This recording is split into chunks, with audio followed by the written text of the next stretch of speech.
Well, hello, Heather. Welcome to the show. Well, thanks for having me, Sherry. I'm excited to be here.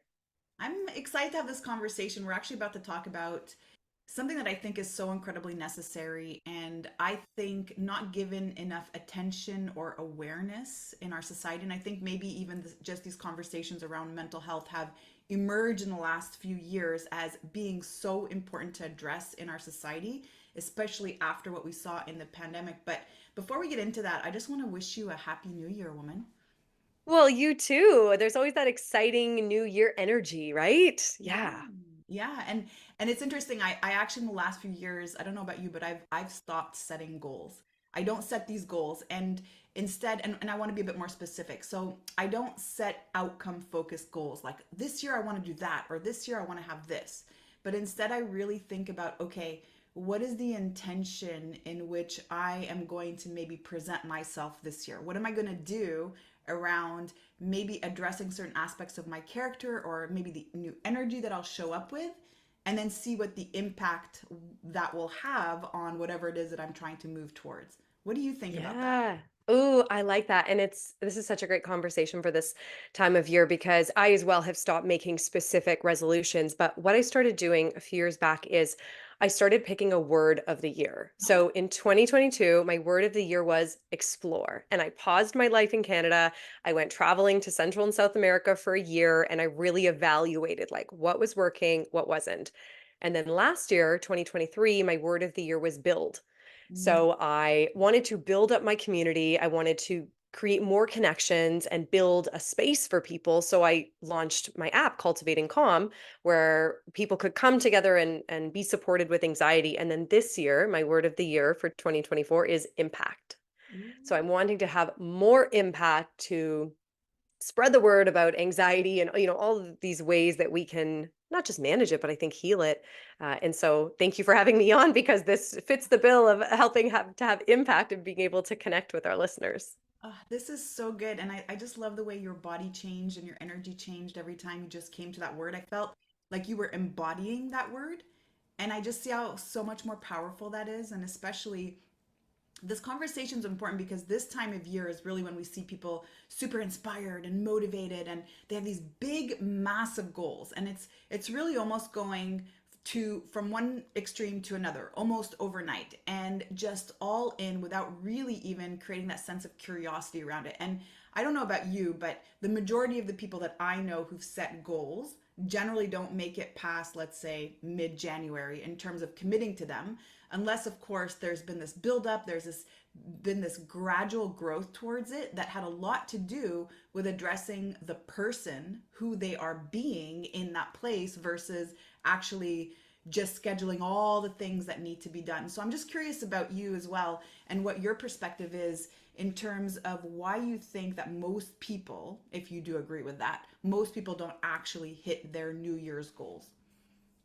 Yeah, I think there's a couple reasons. I mean, I would agree with that I've seen a lot of people fall off what they say they want to do. And the people that I work with in my practice are perfectionists, right? So Mm, there's that all or nothing thinking that comes into play. And I think when we set goals, we think, okay, I want to hit, this target. And then, but what are the practices that you actually have to do every day to hit that target, right? If we don't put the habits into place, then we're not going to get there. Or if we put habits into place, like let's say someone had a goal that they wanted to meditate every day mhm, and then they don't do it one day. Well, what happens? If you're a perfectionist, you're probably going to fall off of the wagon and then have such a hard time getting back on because then the shame comes in and there's that, oh, I failed, and a lot of negative self talk that comes into play. So I think for some of us, we're not setting up the right habits to achieve the goals, but also we might not be even setting the right goals. I think sometimes we set things that we feel like we quote unquote should have, right? Like I should attain this thing when perhaps it's really not a value that you have that you actually want that goal. so good, so good. And everything that you're saying, all I hear is diet mindset, diet culture, all or none. It's got to be so perfect. And this is actually the work that I do behind the sort of damage that the diet culture has created, which is the Mhm. unwanted eating behavior, which comes from the all or none approach of things needing to be so perfect. And so, before we jump into this conversation, because I'm like all over it, I'm curious, Heather, why did you get into this space? So you are a holistic nutritionist, you're a wellness practitioner, but Mhm. you specifically focus on, and I got to quote this because this is just absolutely brilliant, but you focus on actually supporting overthinking, people-pleasing perfectionists around how to manage their anxiety naturally. And so why did you come to this as your line of work and the passion behind what you do? Yeah, happy to share. So I do focus in this specific area. And, when I first started as a nutritionist, I was a little bit more broad, and I just found that that wasn't really lighting me up. What was lighting me up was using my own experience to be able to help others. So growing up, I was always kind of a nervous kid. I was very sensitive, any type of criticism, and I would be in tears. I was a perfectionist. I had to get top marks or I felt like a complete failure. And I was an overthinker, like constantly running through my social interactions with people.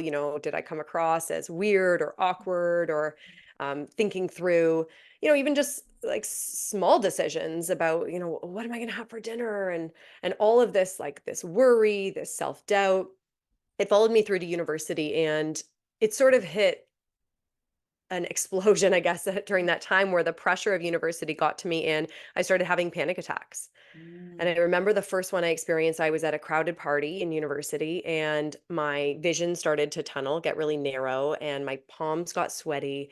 My heart started to beat fast and I felt like I was going to pass out. So I locked myself in the bathroom and I remember just sliding down the wall, thinking that I was going to die and waiting for it to pass. So I started living in fear of like, when is the next panic attack going to come up? Mhm. And I was so overwhelmed that something needed to change. So I went to my doctor and I said, I gotta do something here.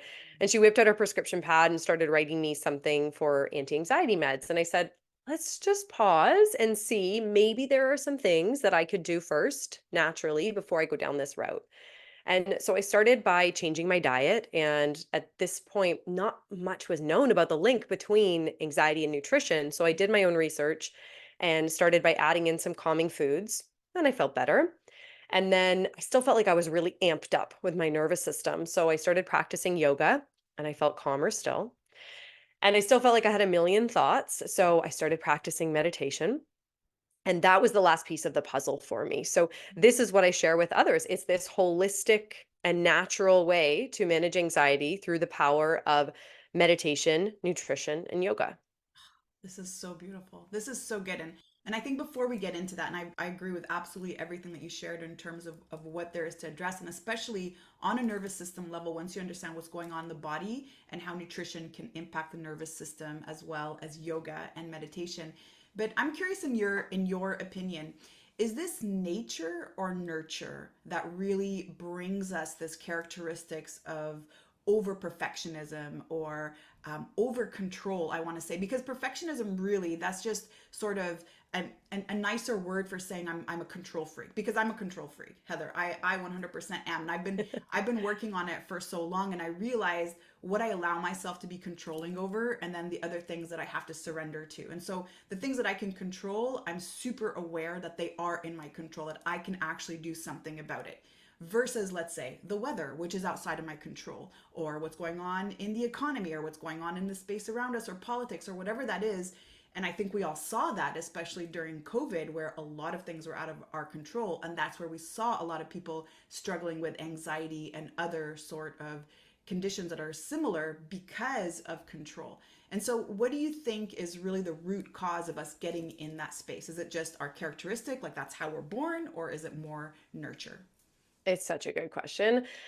I think that there's an element of both, right? Of course, there are some genetic links to anxiety and perfectionism, but I've seen is that it comes down to a lot of the messaging that you received as a kid, because this is when our subconscious mind is forming. And so it depends a lot on our environment then, right? Like what kind of messaging were you exposed to? If you brought home a test and got 95 on it and were asked, where's the other 5%? You start to develop that messaging like, I need to be perfect. And a lot of us end up equating achievement with worthiness, right? Like I have to be doing, doing, doing. And this is why we end up burnt out because we live in this kind of hustle culture of I always have to be, getting that next promotion, hitting that next target, hitting that next weight, and then I'll be worthy, right? Yes. We're trying to wait until that outcome happens and then thinking that that's going to magically give us something. But I think that this is a lot of the work that I do, is overcoming those limiting beliefs, right? These beliefs that we have in our deep subconscious mind, these beliefs like I'm not good enough, or people are going to leave me, or I'm going to be abandoned, because those beliefs will end up guiding our decisions and lead us to a life that we don't want to live. It leads us to like a small life without taking risks. Right. Right. Oh, so good. So good. Yeah. And I agree with that. A lot of it we have to ask ourselves, like, where does that come from? And especially when we're hearing that voice in our head, like, whose voice is that? Is that my dad's voice? Is that my mom's voice? Is that my teacher's voice in third grade who told me that I had to do that? Is that my swim coach's voice? And so there is that voice in our head that's very reflective of that messaging that we got at such a young age, which of course shaped our entire perspective of the world. And so from this place we start to operate. And what I also remember reading many times, and even just getting into just where we actually place our thoughts and how that can create particular emotions. And so obviously when you're talking about meditation, when you're talking about yoga, what I'm hearing you say is that you're really bringing your focus to the present moment, because that's what meditation does. It brings you to the present moment. But what I also understand, what I also notice in myself, is when I start to project thoughts that are in the future, the what ifs or the worst case scenarios, which of course triggers the sympathetic nervous system, that's also where we start to feel anxiety. I start to feel a bit more stress and overwhelm, and the not enoughness starts to come in. And then, of course, that voice is super rampant in my head and telling me all the things that, of course, create more of those emotions. And so, what are your thoughts on that in terms of the thoughts themselves, and how they actually create the emotion in our body that ends up translating into anxiety or depression or other secondary emotions? I mean, our thoughts create our reality, right? Our thoughts create the emotions, which create then or determine our behavior, right? So something as simple as like you get an email from a boss and the boss says, "Hey, can we chat?" Someone who has the belief that is I'm good enough maybe thinks, "Ooh, I'm getting a promotion. Like something exciting is happening." Great, right? Because you have the thought that I'm enough. The emotion is excitement. It's, "Oh, I can't wait for this. Great, something good is happening." If someone has the limiting belief of I'm not good enough, or that's like the lens, right? That they're seeing the world, when they see an email that says, "Hey, can we talk?" It's, "Oh my God, something is happening. Something bad is happening." The emotions that come up from that are anxiety, fear, scarcity. "Oh my gosh, I'm going to get fired. If I get fired, I'm going to lose my house. And then my partner's going to leave me." And it's like 0 to 100 in the span of a couple milliseconds. We have no actual evidence that that's how it's going to turn out, but anxiety doesn't care about that. It lives in the gray, the uncertainty, the what ifs. Oh, so good. So good. And so tell me then your process. Walk us through what that looks like. So addressing, let's say, the nutritional aspect of overcoming anxiety, getting more, I would say, centered with your emotions in general. What does that look like in terms of nutrition? And then how do we incorporate yoga and meditation? And we'll talk about meditation because I think that's like a whole rabbit hole that we can get into, especially for those who've never practiced meditation or believe that they cannot sit still to meditate. So walk us through what that sort of looks like, that process looks like. Sure. So I take people through what I call a three-pillar approach. So the three pillars are mindset, nutrition, and movement. What this means is it's about the thoughts that you think, the foods that you eat, and the way that you move your body. So good. And so all of these come together, and like, what are the practices that we need to be doing every day to address those three pillars? Because sometimes people are doing one, but very rarely are they doing all three consistently. That's what's going to change the limiting beliefs. And that's what's going to give you the nutrients that you need to feel calm, to feel regulated, and the actual skills and tools for your toolbox. So let's talk about nutrition first. There is no amount of mindset work in the world that's going to overcome a crappy diet. If you're not getting the nutrients that you need, the building blocks that your cells need, you simply are not going to feel calm, right? Because the nutrients that we're consuming are going to lead to things like our neurotransmitters in our brain, right? Helping us feel happy and calm and satiated. They're going to help support our gut bacteria, which huge links between gut health and mental health, right? And how the bacteria in our gut can help make a lot of neurotransmitters, but they also communicate with the brain and help us feel calm and relaxed. So some of the best foods out there, I really emphasize like a real whole food approach, but getting rid of that all or nothing thinking, right? Like if you want the cookie, have the cookie, great. But most of the time, we're focusing on real whole nutrients like nuts and seeds, some of the best for anxiety. So hemp seeds, pumpkin seeds, sunflower, chia, flax. These are all incredible for anxiety. They are rich in magnesium, which is like our calming mineral, and so good for fitness as well, and reducing muscle cramps and being able to sleep at the end of the night or at the end of the day. And fermented foods as well. I think a lot of us don't consume enough fermented foods. So yogurt, kefir, kimchi, sauerkraut, kombucha, tempeh. These are going to provide live bacteria for your body. And so then these happy neurotransmitters can be made by the bacteria in the gut. And I usually recommend aiming for 2 different fermented foods a day. Maybe sometimes people are getting one, but getting two in, it can be a real challenge, but you're going to see big rewards there. That's so good. I love that everything that you said. So first you started off saying, well, crappy diet. And crappy diet had nothing to do with this many calories and this much saturated fat and this much cholesterol. And it was really about, okay, feeding the gut bacteria, the microbiome that are responsible for the neurotransmitters, and the serotonin that is released in the gut is going to impact your overall mood. And this is so beautiful because I think we also need to start to look at food differently, and food not just being calories in and calories out, or feeling that the body even counts calories, because the body actually doesn't count calories, it counts nutrients, which is why we feel like quote unquote crap, right? Because there's Hmm. something missing. We don't have satiety because the body knows that it's still missing nutrients, or our mood is affected because, oh my goodness, we're actually hungry, we're underfed, right? And so when you understand this, and you understand that food is not just going to keep me alive and that's the only purpose, or it is the means in which I reduce my weight or gain weight, but it's actually deeper and more profound than that, and this actually impacts my mood, specifically anxiety. And I love also that you've shared all of these different types of foods that have high magnesium and high quality of fats that are really going to help us even just stabilize and again find that center. So that's really beautiful. Thank you for sharing Yeah. that. Oh, yeah. And I just love your approach to nutrition because I'm not about like, heavy counting and macros and using food as punishment. I mean, for many years, no judgment behind it, for many years, I was working through recovering from an eating disorder, and I had such a terrible relationship with food. Like I used food as a way to numb out from strong emotions. When I was feeling a lack of control over my life, I tried to turn to controlling my food intake and calorie counting because it gave me some semblance of control. And so I think the relationship for a lot of folks is really tangled up, right? And there's that kind of morality that comes in with food sometimes of like, I'm a quote unquote good person today because I ate this certain food. And I want to just eradicate that for people that, we're trying to focus on real whole foods that nourish the body and help us feel fueled up. Oh my goodness, one preach. That is so good. It's so good, and it's interesting because I used to also be super stringent around nutrition, and I'm in general just my character. I'm a very disciplined person, and everything you're describing, by the way, about this whole perfectionism, and yes, I was I was born that way. Plus, nurture added like another layer to that. And so around that time when I was being very restrictive around food, because I'm a scientist, my background's in biochemistry and athletic therapy and exercise science, I was reading a lot of books, everything was backed by science.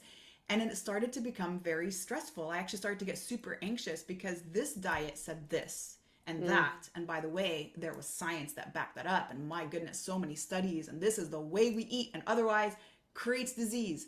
And then there are other diet that said exactly the same thing on opposing facts. And then I started getting so anxious and so overwhelmed. And when you think about diet culture, that's exactly what it does. All of that control creates stress and anxiety and overwhelm around how we eat. And we are no longer intuitively listening to our body and what our body's cues are. And instead, we're now just feeling that food is a different means for equilibrium in the body. And so, what we actually see from people being overly restrictive, and especially for long periods of time, is that they start to develop disordered relationships with food, and they start to fear food. Because the moment we say this food is good and this food is bad, what we've done is we've placed a charge. It's like a polarizing charge on the food. And the moment we place a charge, we actually place an emotion. And so if I've already decided that carbs are bad and all of these foods are bad, what I've also said, like you were saying, if I consume these foods, then I'm bad. And that's where Hmm. guilt and shame start to set in because we had a cookie or we had a plate of pasta. And then, of course, that just continues to escalate and become a greater problem over time, especially as we continue to restrict. And so this is a really important conversation. And I think also we have to mention that how we do anything is how we do everything, Heather. And when we're overly perfectionist in one area of our lives, and then we take that and translate to that to our food and then to our relationships and then to our business and then to our kids, now we've got a lot of very similar ways in which we're showing up in different areas of our lives. But if we tackle one and we understand that it's the exact same energy that we're bringing everywhere else, we can then start to see a massive transformation and really come to that place of ease. So thank you for sharing that and for being vulnerable. And I'm curious for you, how were you able to move away from that, especially just mentioning that you had a disordered relationship with food? How did you heal that? That for me came, well, a lot of therapy, but um, that came down to me to reprogramming these subconscious beliefs that I had a belief that I wasn't good enough. And so I turned to food to cope with that. And I didn't know how to cope with strong emotions. Any type of really high anxiety or guilt or shame or a feeling like I've done something wrong, I'm disappointing somebody, these strong emotions, I turned to food to numb out. And so it really was about understanding how to process emotions, which meditation was a big piece in of being able to sit with the emotions and learning that there's no bad emotions. They're just there. They're signposts. They're there to tell you something. Like anxiety is an emotion that's there to alert you to danger, right? It might not be a physical danger like you stepping off a curb and being hit by a car, but it can be an emotional danger. Like if you feel not good enough, if you feel like somebody's going to leave or abandon you, that's enough of a danger for anxiety to start to rise. So when I learned how to re- really sit with the emotions and be able to see them from a space of a bit of distance, which meditation teaches, that completely changed my relationship to them. And then reprogramming those beliefs to know that I am good enough. I am worthy no matter what. My worth is never in question. My worth is not dependent on my achievements. That was the big breakthrough. Oh my goodness, so good. So good. I feel like the theme of our entire conversation today is going to be self-love. Like I just feel like we're just Mm. going to come to Oh, self-love I just got chills. Yeah. acceptance, and it's like, oh, I just love everything that you're saying. So how did you get into meditation, especially, and I'm going to ask you this because I actually struggle to get into meditation. Again, control freak. I always have to keep moving. I can't sit still. Like, how do I sit still? And now I can sit still for hours and meditate, which is really nuts when I think about it. But how did you get into it?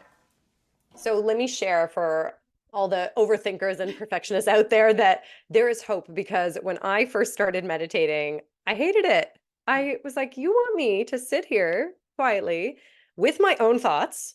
And I thought I was supposed to not think. And so I would sit there going, don't think, don't think. Okay, you're having a thought. No, why are you having a thought? Oh, you're terrible at this. You suck at this. You don't like to be bad at things. Okay, just give up. Don't do it. And that's what happens to a lot of perfectionists is we want to be good at something right away. And if we're not good at it, it's not sticking around. This is why perfectionists don't often pick up new hobbies or really take a lot of risks. So I had to learn to sit with the discomfort of it not going my way, but then to understand what meditation actually was, that I wasn't trying to empty my mind of thoughts, that it is the job of your brain to think. So instead, what I was trying to do is notice when I was having the thoughts, right? Is say, oh, okay, here's another one. And to bring in piece of self compassion, because I think that's missing for a lot of people with anxiety or perfectionism or overachievers, is this want to be so good at something, but to not have any compassion for ourselves when it doesn't go exactly as planned. And Right. so I would have to sort of reframe when I was meditating. Really, what I was doing is trying to focus on the present moment, right? So to come in to focus on the breath, for example, as an anchor to the present. And anytime my mind wandered, I sort of changed my mindset to say, oh, good, my mind has wandered. It gives me a chance to bring it back.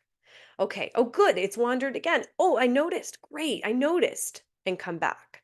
And that helped get through some of the frustration that I think a lot of newbies experience is that feeling of like, I want to be good at this, and good means I should have a clear mind. Not at all. Like, let's change the expectation that your mind is going to wander. That's perfectly natural.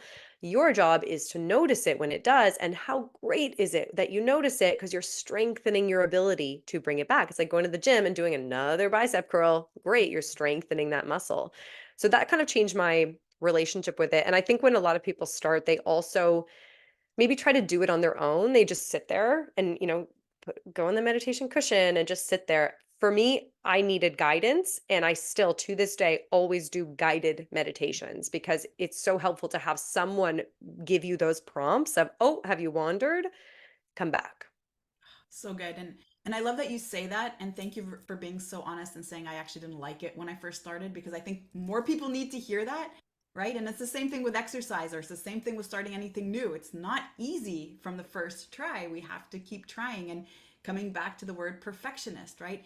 Perfectionism does not allow failure. And so I think the way that I wrapped my head around that is I started to think about being this perfectionist meant that I had high integrity, that I had high work ethic, and then I'll leave it at that. So that is going to be my takeaway from being a perfectionist.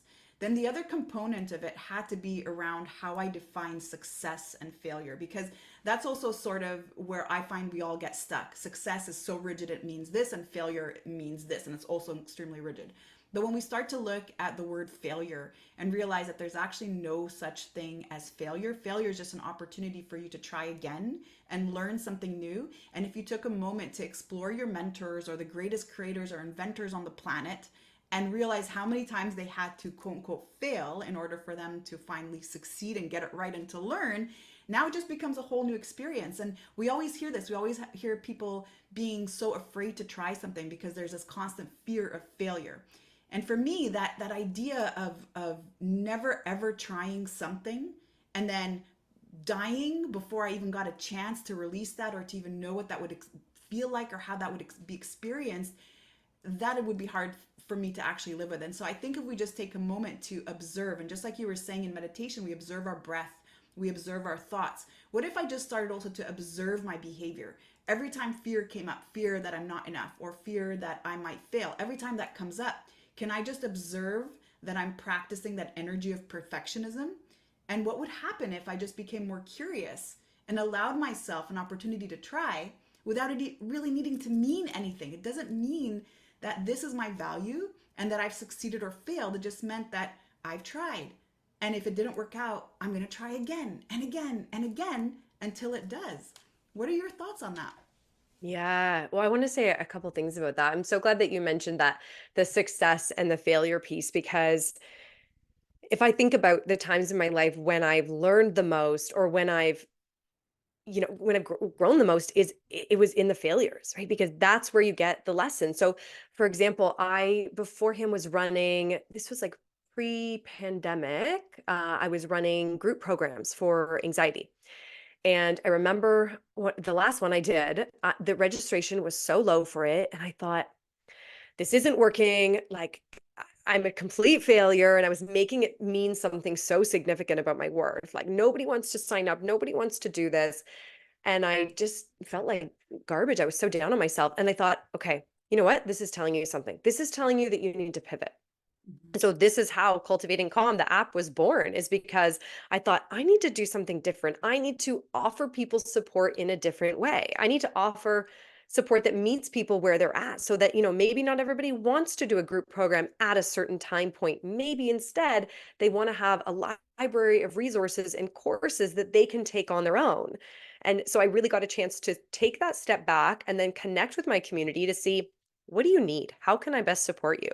And I Mm. wouldn't have had that chance to have bigger impact had I just stuck with the same model that was always working until it didn't.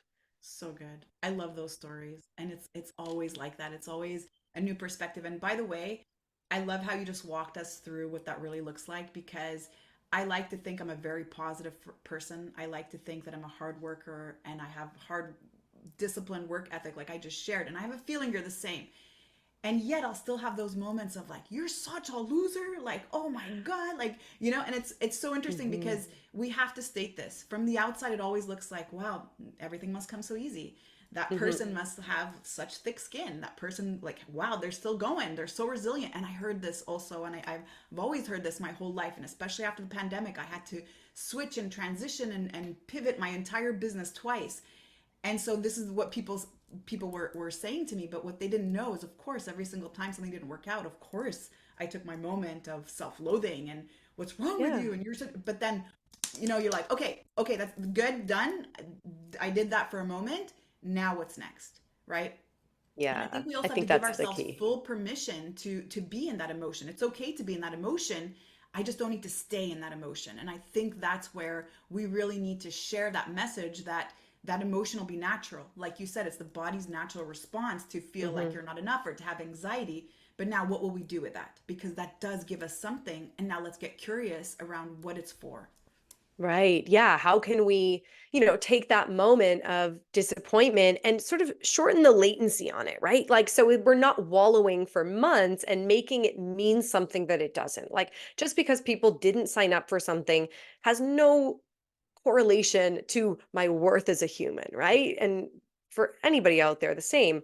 But that's what I had to sort of untangle is to separate out that your worth is never in question. So yeah, you feel disappointed. That's okay. Sit with that for a moment.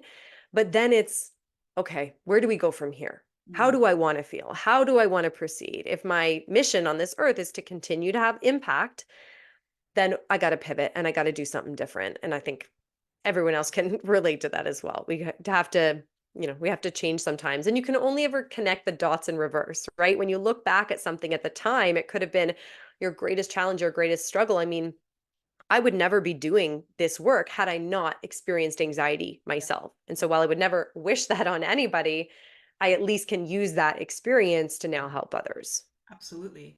And it's your gateway. It's how you connect with the people that you're serving. I get you. I understand you. I've been there. And here's what it feels like and here's how we get out of it. And so Mhm. that's a much more beautiful approach anyway and rapport to have with someone than to say, "Yeah, I think so theoretically in the book that I read. I mean, this it should be this way. So let's try it." Right? Yeah, there's no confidence behind that. Yeah. Yeah, absolutely. That's amazing. Okay, and so then the other thing that you mentioned was also movement as being sort of the third part of that pillar. So what does that look like and why yoga specifically? So when I say movement as a way to manage anxiety, we're really looking at nervous system regulating movement. Mm, So this comes from, well, first of all, movements that you actually enjoy doing, right? So we want to, for each person, be able to tap into that intuition of like, what lights you up? What type of movement do you like? mhm, Going for walks? Great, do that. Do you like running and entering in races? Then great, do that. So it really is individual. For me, I think why I found yoga, and let me say, it was sort of like meditation that the first 10 times maybe, I did not enjoy it. I was like, I have to be in my body now and connect to it in this way. And so, I had spent so many years feeling disconnected from my body, like really not, having that hate relationship with it of just being so upset with how my body looked and felt and not wanting to be in it. right. And so yoga was a retraining of how my body moves and being so grateful the fact that it does move and how it works for me. So it was a really big shift to be able to see my body in that way. And yoga specifically is great for regulating the nervous system because it is that slower type of movement and it's linking breath with movement. And so Right. when we're bringing the breath into it, and we're really like slowing down the breath in yoga, that shifts the nervous system over into that parasympathetic side, right? That relaxing rest and digest side, the side that is not where anxiety hangs out. So good. What I love about what you just said is also the emotions that have come with the two nervous system states. And this is so important because I don't know about you, but when I first learned about the nervous system, and we're talking, by the way, about the autonomic nervous system, which is a different area of the nervous system than the central. And the central nervous system is where we have our voluntary movements. It's where we can command the body to do certain things. The autonomic nervous system, those are the functions that are not governed under our direct voluntary control, unless you're, of course, an advanced yogi. I'm not there yet, still working on it. However, one day I will be able to slow my own heart rate down just with my thoughts. But essentially, the autonomic nervous system, that's under the governance of of that part of the nervous system, where we're not actually in control or in command of what's going on. And so we have the sympathetic and the parasympathetic. And I refer to both of these as protection mode and then safety mode because of the different things that happen in the body. So on a physiological level, yes, there's vasodilation, vasoconstriction, all these things that are happening, and increase in heart rate, and there's certain hormones that are released. But we oftentimes don't think about the thoughts and the emotions that are associated with each of the nervous system states. So when we are in sympathetic nervous state, or when we're in protection mode, because our body is geared for survival, we're going to be thinking about thoughts or projecting thoughts in the future that likely are focusing on our worst case scenarios. Because if we were really under threat, we have to be thinking about what could be the worst case scenario, because if I can prepare for that, I can also ensure my survival. And so that's why our thoughts are worrying. There's a lot of doubt, there's a lot of uncertainty, there's a lot of fear, there's things that feeling out of our control, because of course we don't know what's coming. And so things do feel out of our control. And then the emotions, of course, that follow that are what I just shared, which are the fear and the doubt and the uncertainty. And so it's really important to notice that, again, how we're eating, how we're moving, how we're really allowing for meditation. It's not just about what's happening in the physiological body, but it's also what's happening in our thoughts, what's happening in our emotions, and how there's a direct correlation. When we're in parasympathetic, when we are in safety mode, now we can get creative. Now we're thinking about Mm. gratitude. Now we're openly looking at everything around us. We have actually a broader vision in front of us, and able to see more color, able to see more opportunity. And that's really where we can start to allow ourselves to be more at ease in our environment. Even on the body level, the body doesn't need to store energy, doesn't need to store fat, doesn't need to slow down the metabolism. It doesn't ask us to eat more because there's this fear of a famine coming. And so it's so important when you understand the nervous system and you actually start to work in that way, and start to realize how, again, how we do anything is how we do everything, which is why I love having holistic nutritionists on the show, is because we're not just talking about eat this and this is really good for you and this will help you release this much weight and let's get into a calorie deficit. But we're actually really talking about how what we eat, how we move, how we think impacts our overall well-being in ways that we oftentimes don't unfortunately get to tie in together. And so this is just such an important conversation. And as we start 2024, if you're listening to this and you've already decided to commit to these massive weight loss goals this year, maybe we can take a step back and think about what hasn't worked in the past, and maybe try a different approach. And what if that approach this year was to really focus on the nervous system, and how can we shift the nervous system so that we are actually targeting every single aspect of our well-being, and not just our calories in and calories out. Well said. Amazing. It's the key to it all, right? If we feel like we are safe, then think about all of the things that we free up our mind to do, right? We can create, we can feel hopeful, we can feel inspired. Like that's what helps us shift to taking action in our lives and going after our dreams, is that if we feel this element of safety, of confidence that, that whatever happens, it's going to be okay. I'm going to make it all work out. It's going to be okay. So good. And let's talk about that word safety, Heather, because I think some of us might hear and be like, I don't feel unsafe. Like I feel very safe in my environment. And yet we are in protection mode, or we've been in sympathetic nervous state for not years, but decades. So what does that word mean to you when you say when we're actually feeling safe? How could we actually put that word more into the context of what we're discussing here today? I think safety, because you're right, it's not as if we feel like we are physically in danger a lot of the time. It's more that emotional danger, right? So safety feels like I can take a risk and it's all going to be okay. Safety feels like I have the confidence to know that whatever my desire is, I'm, I can make it happen. Safety feels like I don't need to prove my worth, that I just inherently know it. And I, exactly as I am right now, am deserving of everything that I want in life. Oh my God. I just have to hold space for that. Oh, that's so good. Oh, that's so good. I don't think I've ever heard it like that. That is so Hmm. good. That's what it means to me. That's what I've figured out after years of struggling with anxiety, of feeling unsafe. I mean, really being at war with my body, right? Like feeling like there's nothing wrong right now. Why are you being activated? And constantly questioning the signals I was receiving. It really involved a reprogramming and to understand like it wasn't a physical danger that was making me feel unsafe. It was this activation that was being activated from feeling not good enough, from feeling like I was going to be left and abandoned. It's never about the situation itself. It's always what is it activating for me at that deeper level, because when we can understand that we're being activated, really what's happening is that younger version of us, that 6-year-old self is come online of when these types of patterns got put into the subconscious. So if we can understand that right now the 6-year-old is driving the bus, Yeah. then we can as adults come online as well and say, you know what, I hear that you are feeling unsafe right now. I hear that you're feeling like there's danger, but I got you. I'm going to take care of it. I'm going to support you. I'm going to be here, and I got this. Wow, that's so good.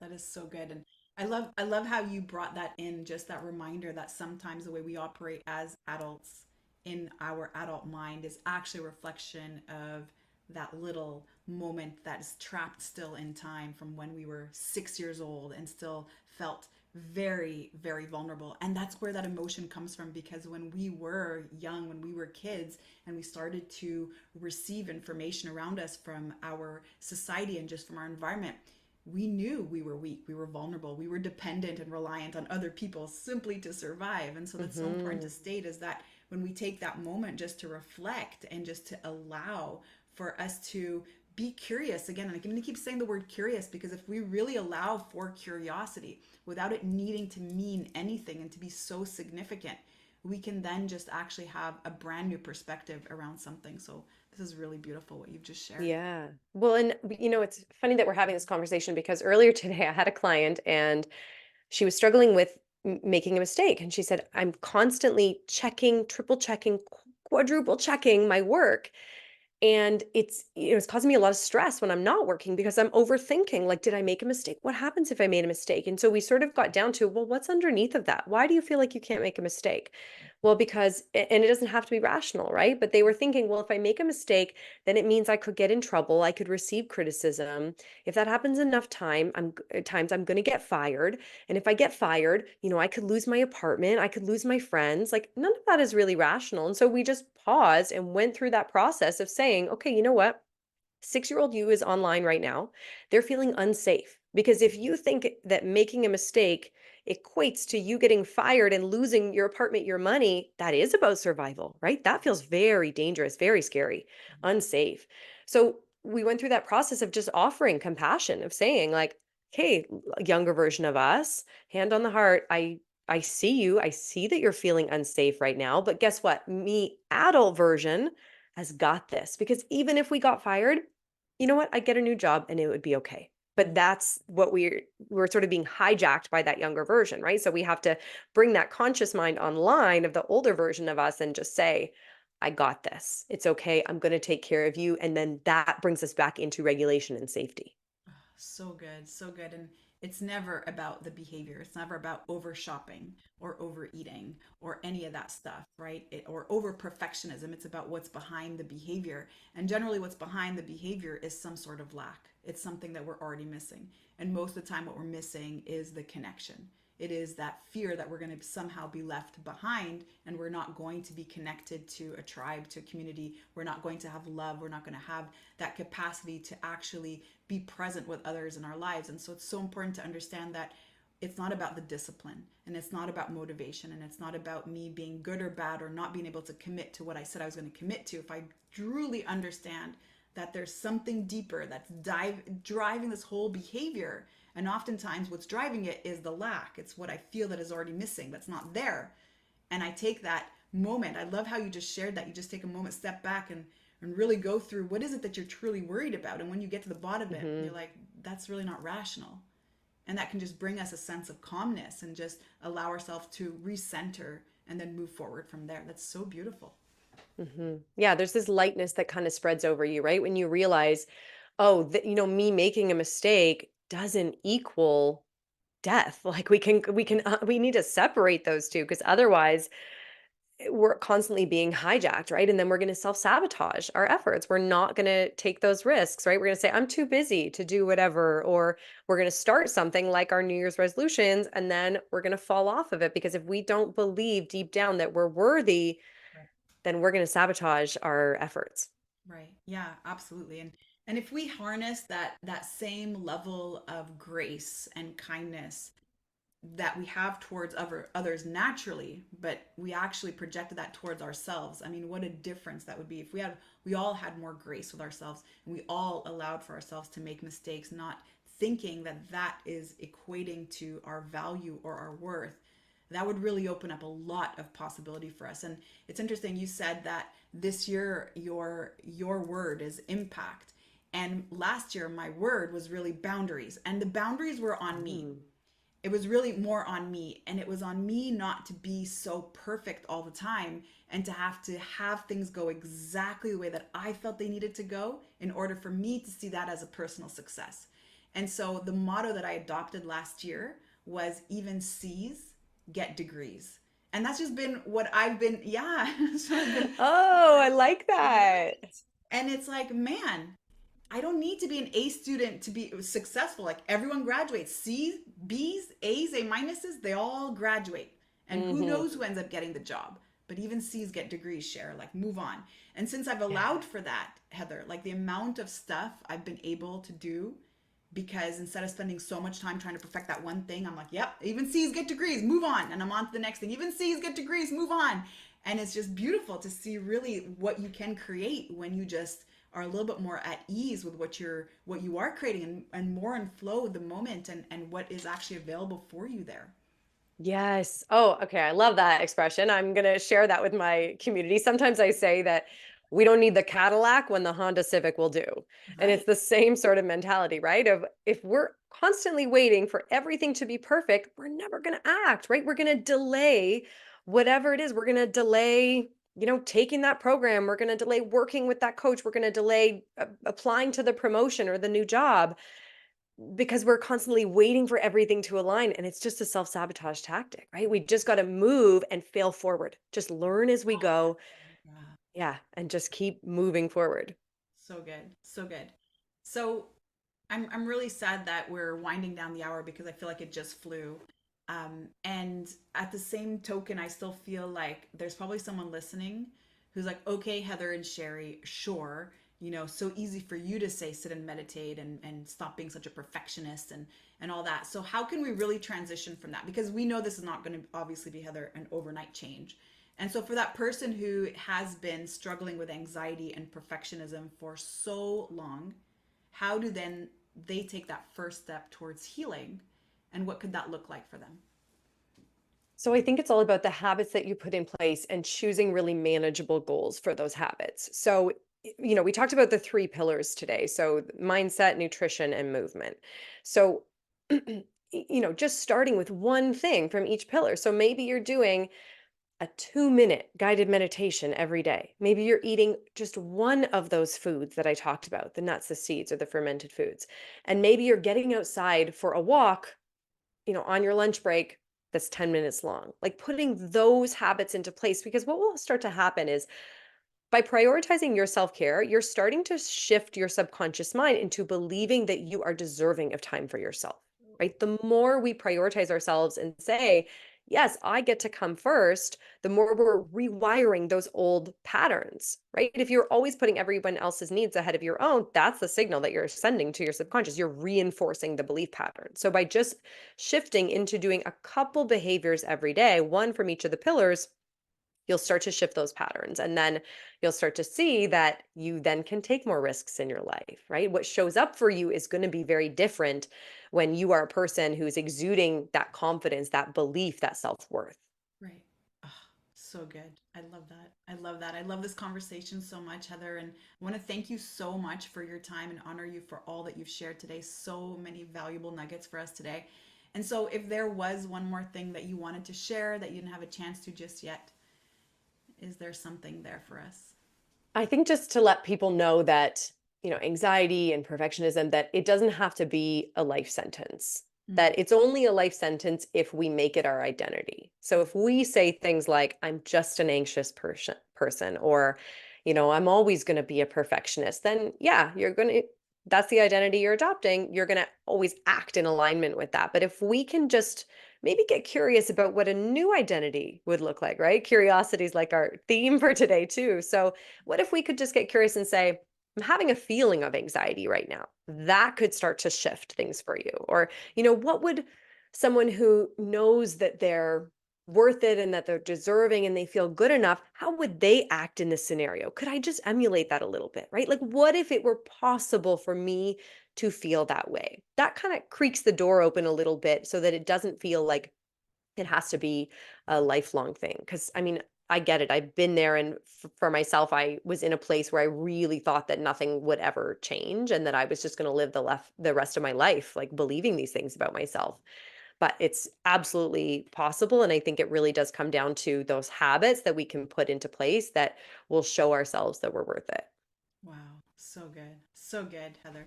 So if somebody wanted to reach out to you and learn more from you or connect with you, where could they go to do that?